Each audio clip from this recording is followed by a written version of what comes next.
it's very significant because today is my birthday. Wow, happy birthday. And today I'm 46, and this portion is my bar mitzvah portion. Oh, wow. Yes. And this week, my fourth daughter, Tamar, got engaged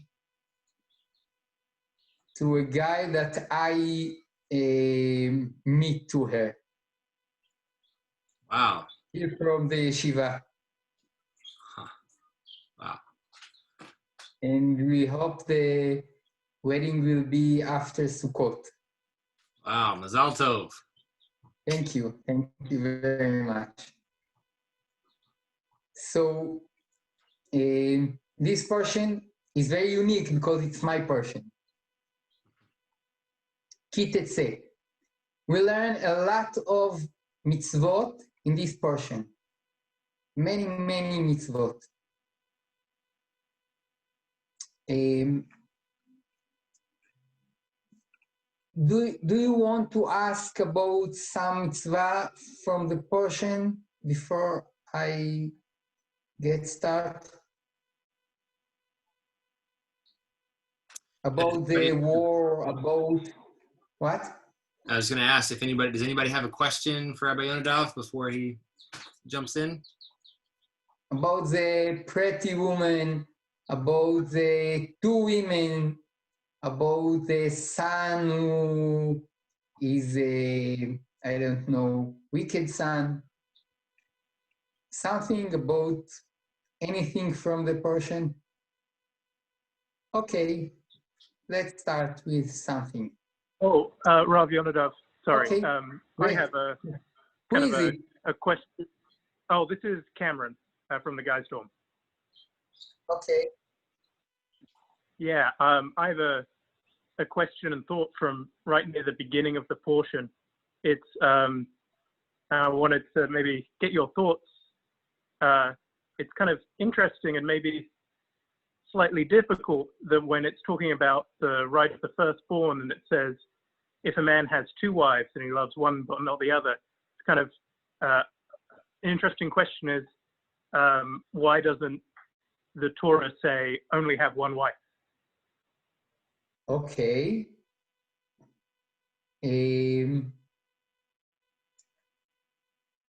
Okay, great question.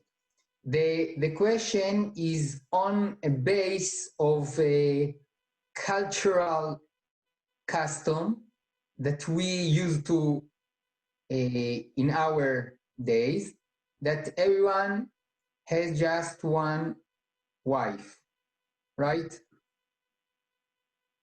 If we would grow to another culture with more than one wife, it wasn't seem to us so strange. But if we read the message of the Torah and even all the Bible, we can see that it's very problematic to have more than one wife. We can see it every time. We can see the problems that came with the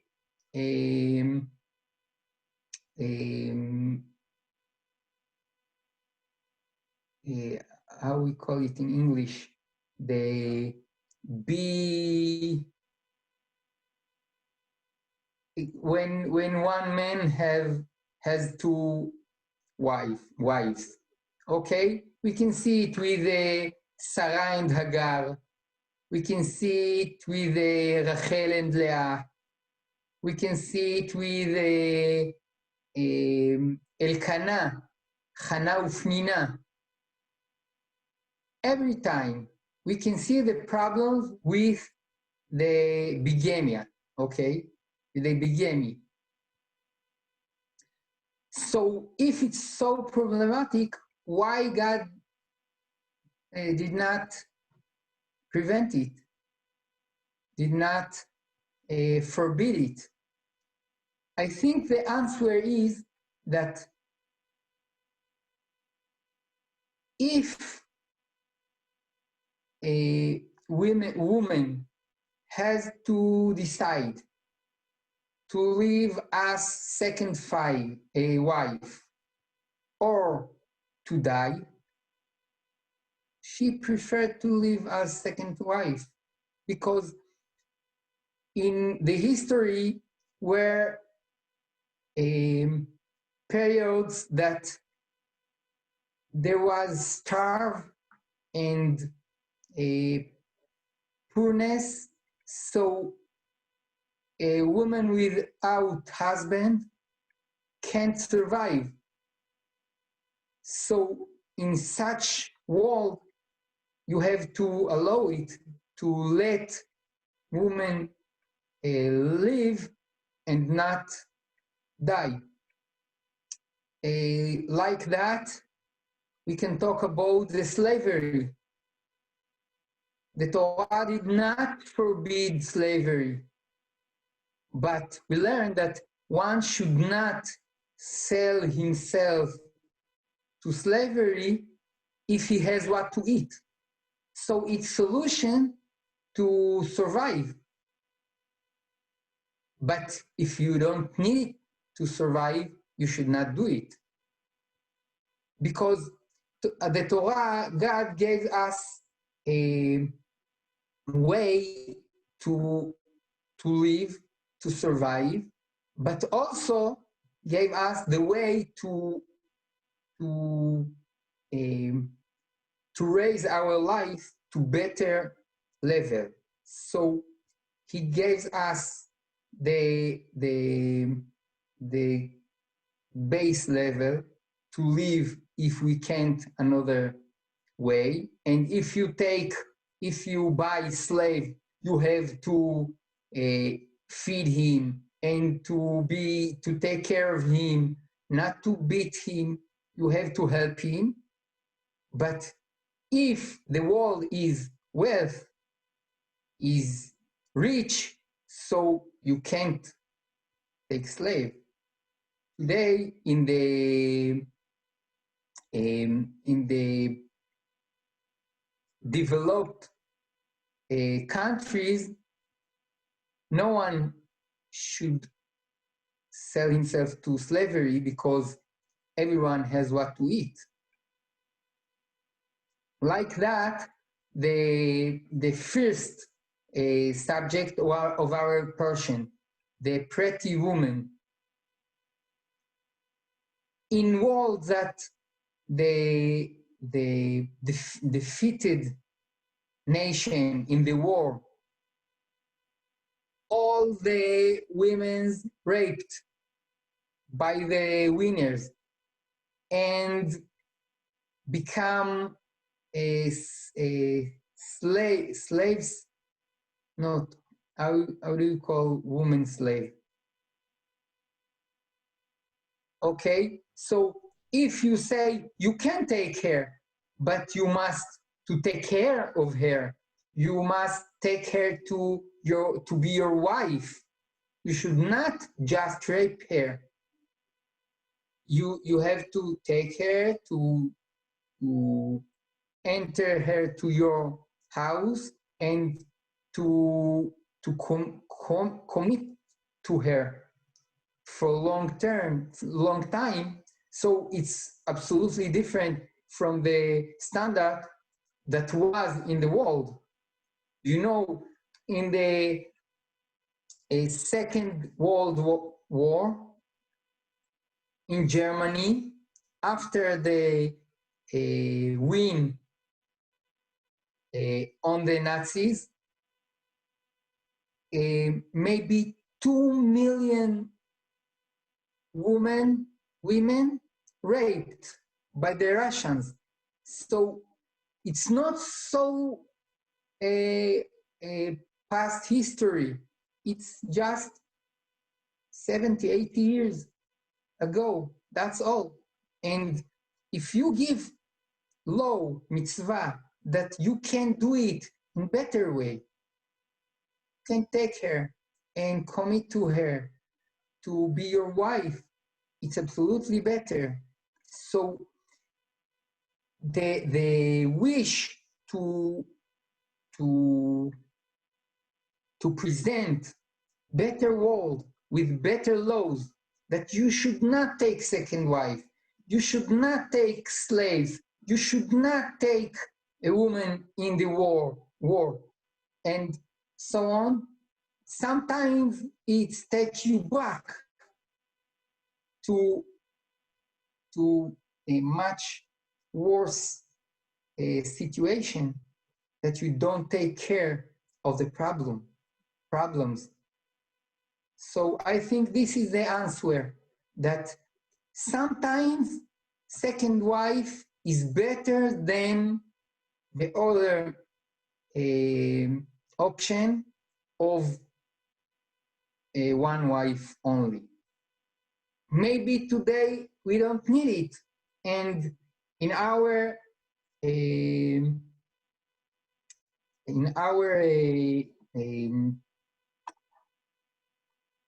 days, the Jewish law after the Talmud say that you should not take second wife, because 1,000 years ago there was a rabbi called Rabbeinu Gershom Me'or HaGola, Rabbeinu Gershom, the light of the exile. He made a forbid on second wife, because he said the situation of the world is better now and we should not allow it. But it's not in the level of the scripture of the Torah, but in law of the adding of the rabbis. Okay? Did I answer your question? Yeah, that was really a great answer. Very interesting. Thank you, Rabbi Yonadav. Okay, that's great. A question is better than speech. So if someone has another question, I'll be happy to hear.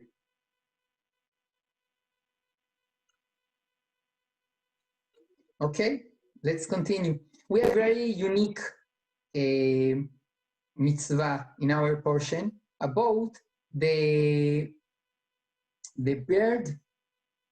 If you see, I don't know how to say it. Maybe I'll look for translated Bible so I can find the words to say it. Just a minute.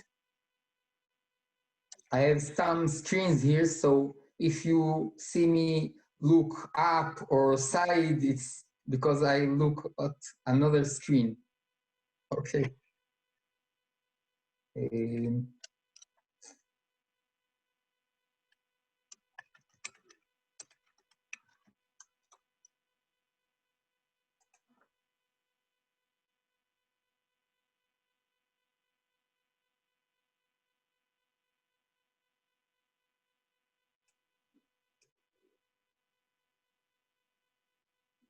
Deuteronomy,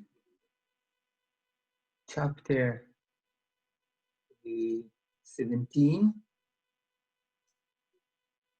verse 6. Okay. No.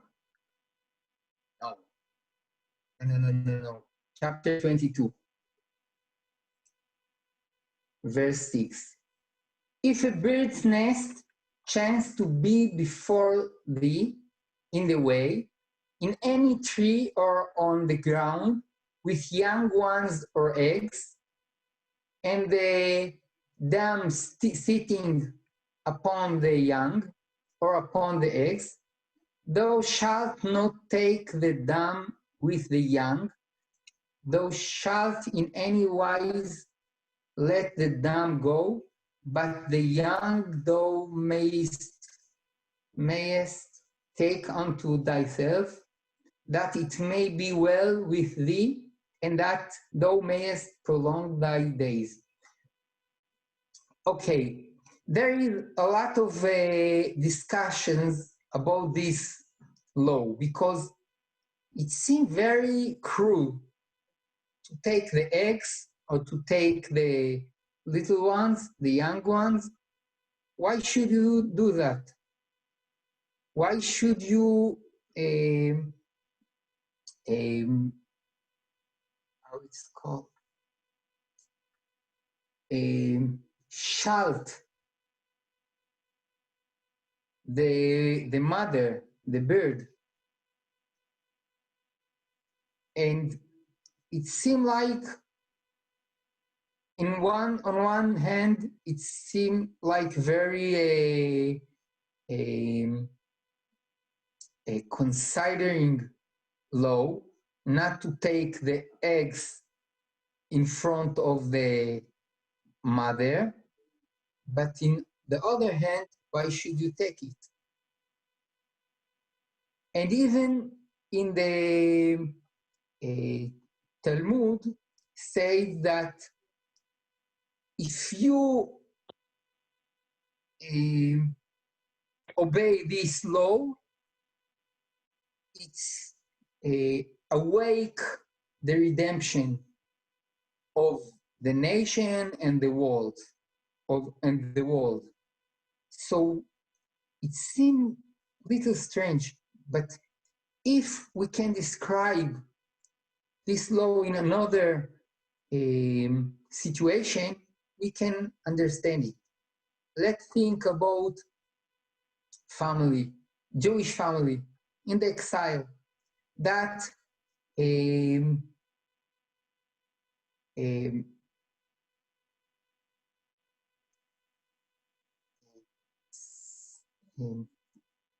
that the governor in their city spell them, how do you say, spell them out?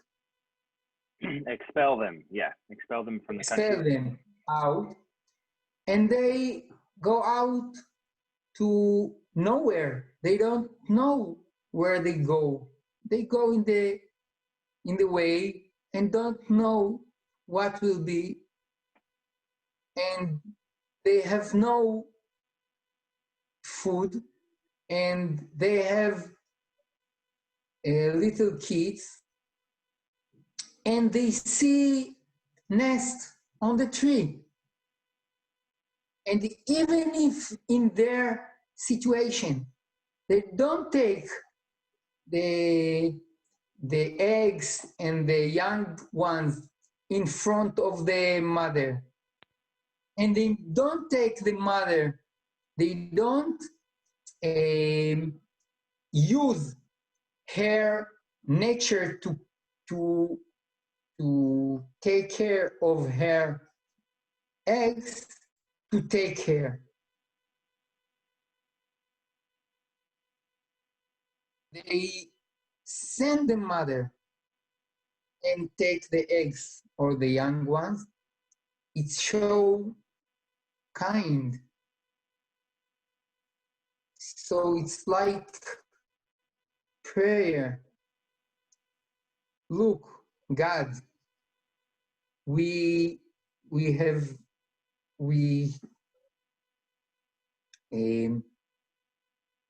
are not cruel. We are considering. So take care of us, help us. See our bad situation, and even in this situation, we are loyal to your laws. Please help us. Of course, today, if we don't need the eggs and the young ones, so we don't send the mother just to obey the law. We just don't take them. Okay. Let's talk about another law. Of course, there are laws very make sense. We don't need to think a lot. Like the law to put a fence to the roof.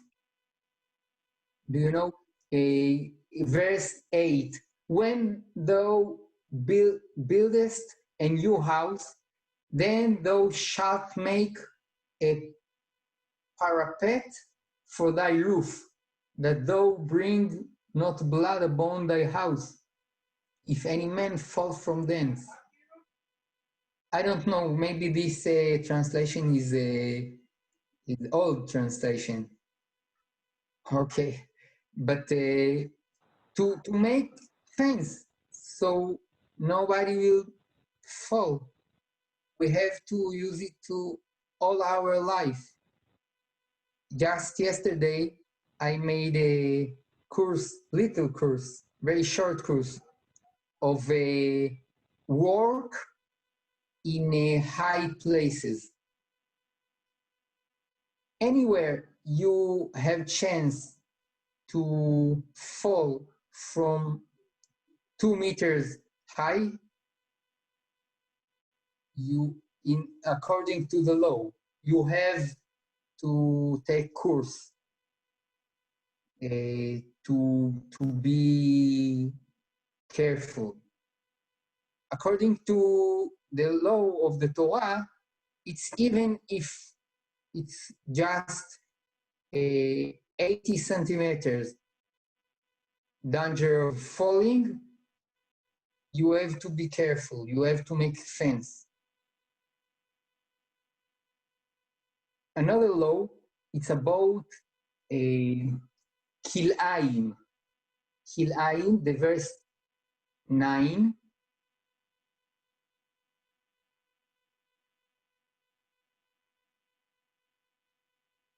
I don't see here unique word, but it's to involve two kinds together. Mixture. We call it Kil'ayim. And we can understand it in a way that there are many species in the world, and we have to honor every species itself, not to involve them, not to erase their unique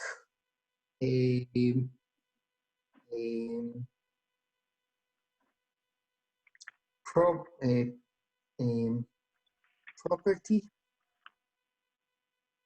Mm-hmm. So there are some examples. One is the vineyard and the wheat. Just a minute. Mm-hmm. The grain. Wheat. And what's the problem here? What the unique side of each? The wheat is base need for life, the bread. And wine, it's wealthy, it's to reach your wife. Don't think about the wine in terms of bread. Don't think you must the wine. It's like little child that say, I need. And father tells him, no, you don't need, you want.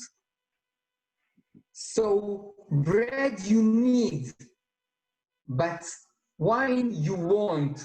Don't make mixture. Yes, you have to be able to separate between need and want. And another one is shor v'chamor, ox and the and the ass, the donkey. Mhm. Yes, it's called ass. It's Yeah, also ass donkey. is another name for a donkey. Yeah, in the old English. Okay. Everyone has his nature. Don't make mixture. Another one, לא תלבש שעטנז, צמר ופשתים יחדיו. Not to wear mingled stuff, wool and linen together. What's the difference? Wool, it's from the animals. Linen, it's from agriculture. Don't make mixture. The agriculture, you made effort to grow it. The wool, you took it from animal. It's not yours. Don't mix. You have to be able to separate between something you work for it, you grew it, and something you take from the sheep. It's another separation you have to be able to understand. So, Rabbi Yonadav, a question on that. So, do you okay in your halacha do you always separate between animal fibers and plant fibers? So, like, you don't actually combine them. So, if it's 50% wool and 50% cotton or whatever, you wouldn't wear those kind of clothes, or how do you actually do that with your clothing?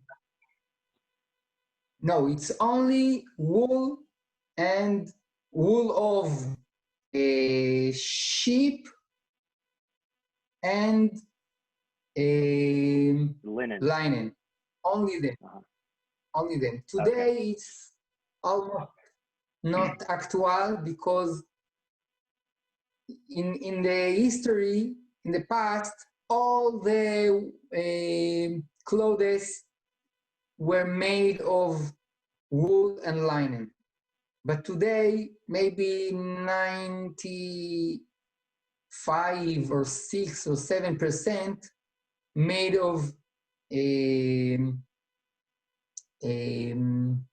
industrial materials,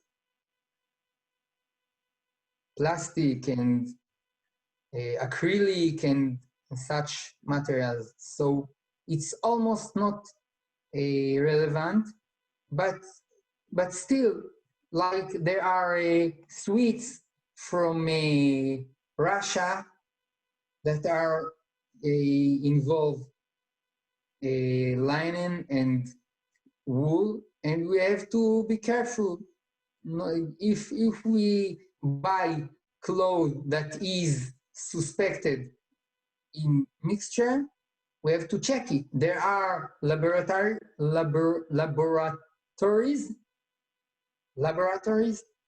that check it. Okay. Yes.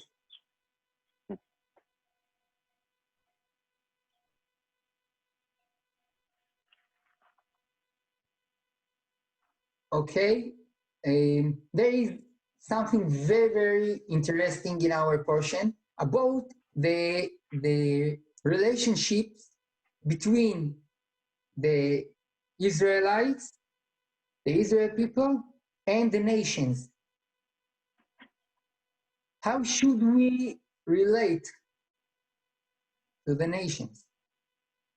There are some verses about this subject in our portion. Let's see chapter 23, verse 4. לא יבוא עמוני ומואבי בקהל השם, גם דור עשירי לא יבוא להם בקהל השם עד עולם.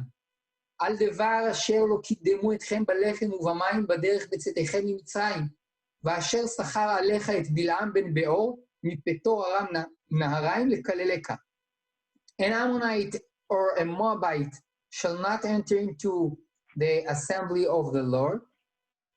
Even to the 10th generation shall none of them enter into the assembly of the Lord forever, because they met you not with bread and with water in the way when you came forth out of Egypt, and because they hired against thee Balaam, the son of Beor, from Petor of Aram Naharaim, to curse you. So we can ask, why Ammonite and Moabite should not enter the community of the Israel people? And we can think, in those days, all of the nations were pagan. So maybe it's because of their faith. And this is not the reason. The reason is because they did not help us on the way. They did not gave us bread and water. So we can, and also they hired Balaam to curse us. So we can recognize that the way we should relate the nation is like the way they relate to us. It's very important for us how we should relate to you. We don't have to check exactly your faith, what exactly you believe in. We should recognize that you love us and want our good. So we should relate you in the same way, to accept you and bless you. And also on verse 8, לא תתעב אדומי כי אחיך הוא, לא תתעב מצרי כי גר היית בארצו. בנים אשר יוולדו להם דור שלישי, יבוא להם בקהל אדוני. You should not hate Edomite because he's your brother. You should not hate Egyptian because you were a ger. Sojourner. Sojourner. Okay, in his land. So they can enter the community of the Israelites after 3 generations. And of course, in the end of the portion, the last verses about Amalek. It's chapter 25, verse 17. זכור את אשר עשה לך עמלק בדרך בצאתכם ממצרים, אשר קרך בדרך, ויזנב בך כל הנחשלים אחריך, ואתה עייף ויגע, ולא ירא אלוהים, והיה בהניח אדוני אלוהיך לך מכל אויביך מסביב, בארץ אשר אדוני אלוהיך נותן לך נחלה לרשתה, תמחה את זכר עמלק מתחת השמיים, לא תשכח. Remember what Amalek did unto you by the way as you came out of Egypt, how he met you on the way and smote the hindmost of you, all that were enfeebled in the way, in thy rear, when thou was faint and weary, and he feared not God. Therefore, when God will let us rest from all the enemies in our land, we should blot out the remembrance of Amalek from under heaven. We should not forget. What's the reason to destroy Amalek? Because they fought us when we get out of Egypt. This is the reason. This is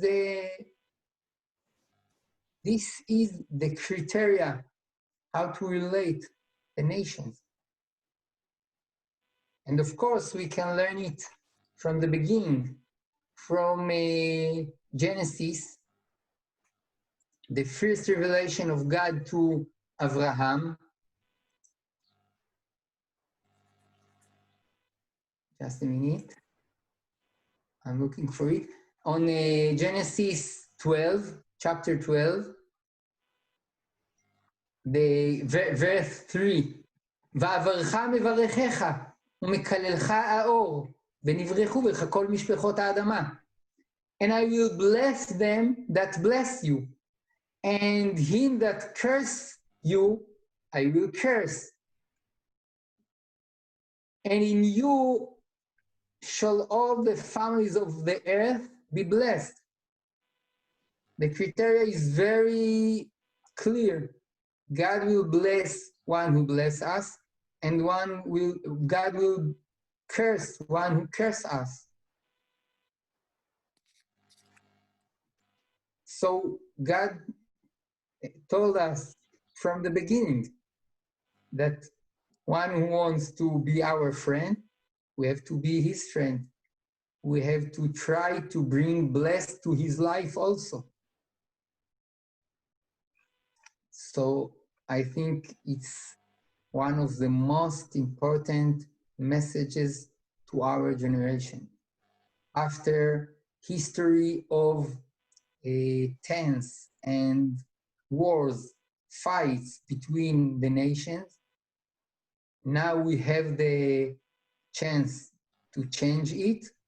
So everyone who wants to be our friend, to help, to support, to love, we have to give him back same relation. Okay, questions? I have a question, Rabbi Yonadav. In chapter 25, verse 5, it talks about the, in English called the levirate marriage, where if there's two brothers and then one dies, then the wife goes to the other brother. Right.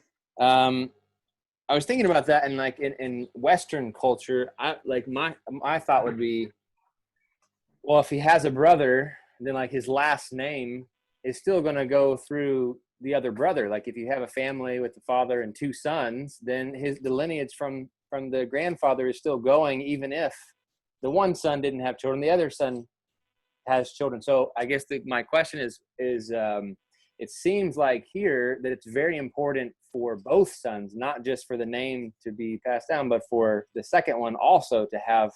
So why is it so important for that second brother to have lineage if his other brother is already carrying on the family line?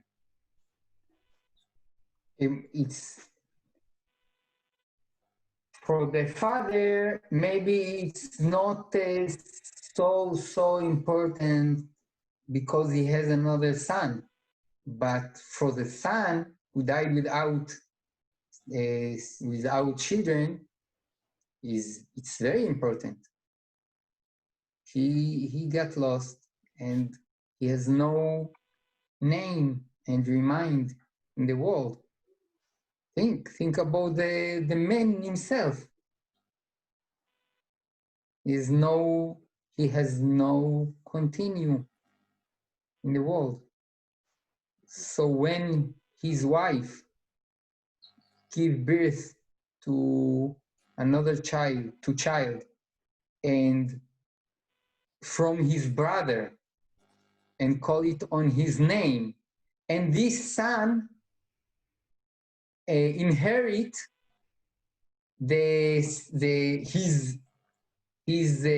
grandfather, take the part of his, not his father, but his first husband of mother, Mm-hmm. the first husband of his mother. He inherit him. Mm-hmm. So if it was there were two brothers, and let's say the one who died without children, he is the eldest one.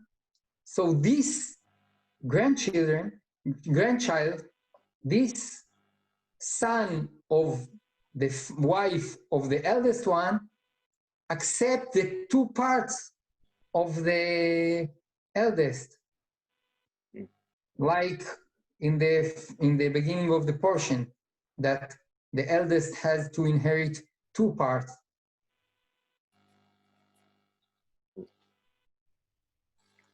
You know, in our generation, there are so many peoples that has no continuation. They don't see reason to get married. Why should I give up my freedom, my liberty to do whatever I want?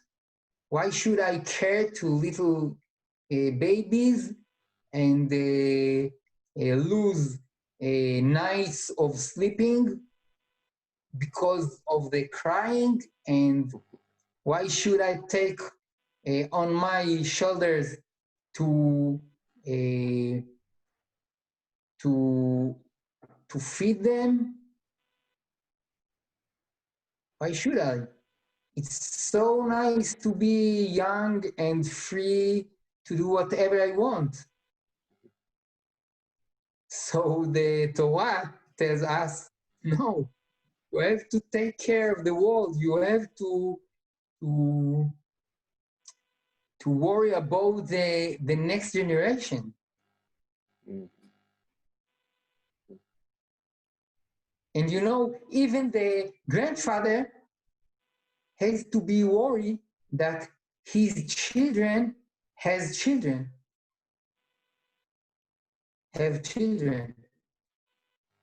If, you know, everyone has to, according to the Torah,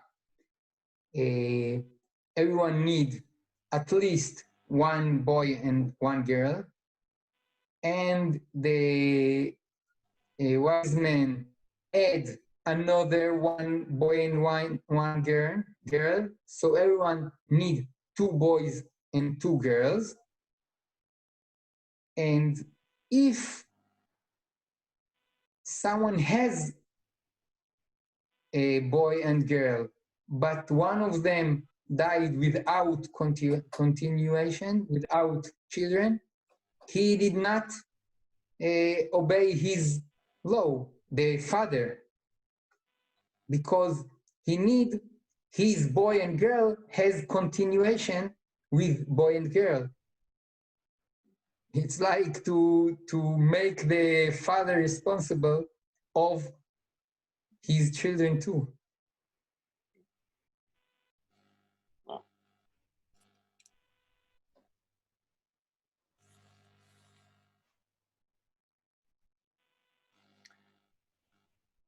Kind of along that line, Rabbi Yonadav, I heard it once that there's a Jewish concept that when you kill one person, it's like you killed a whole generation.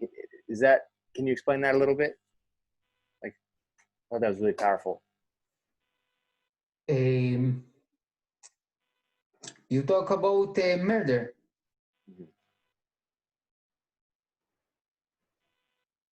It says in the Talmud, that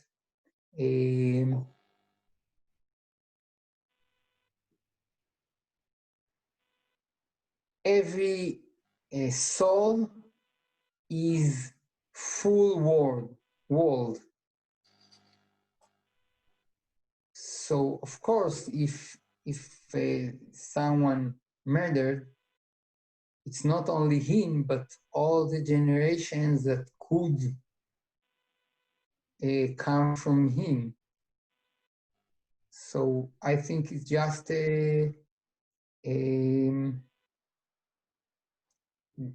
just simple understanding. Mhm. To think about the consequences of your deeds. Mhm.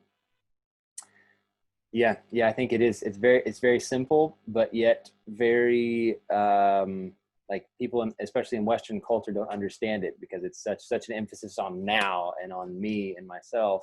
But to recognize, well, no, wait, if you don't have children, if everybody decided to do that, then humanity would be erased in one generation. Like you have to think generationally and to see it that way. I think it's really good biblical understanding. So that's great. That's right.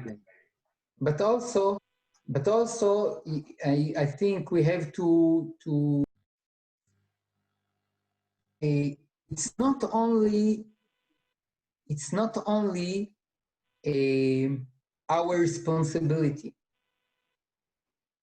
This is the way that you really enjoy your life.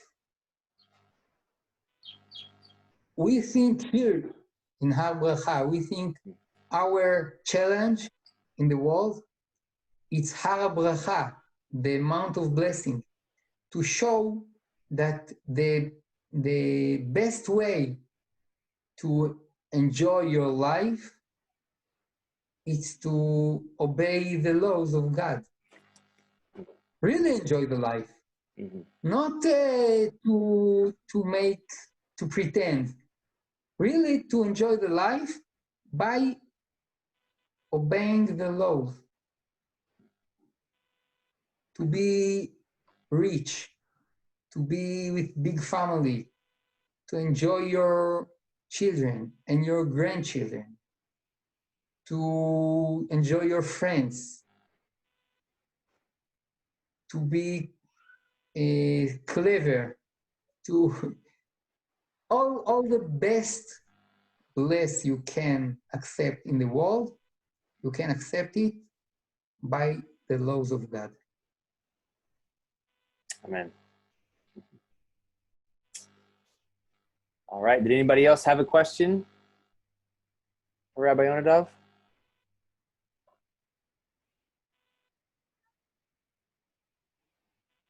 Okay.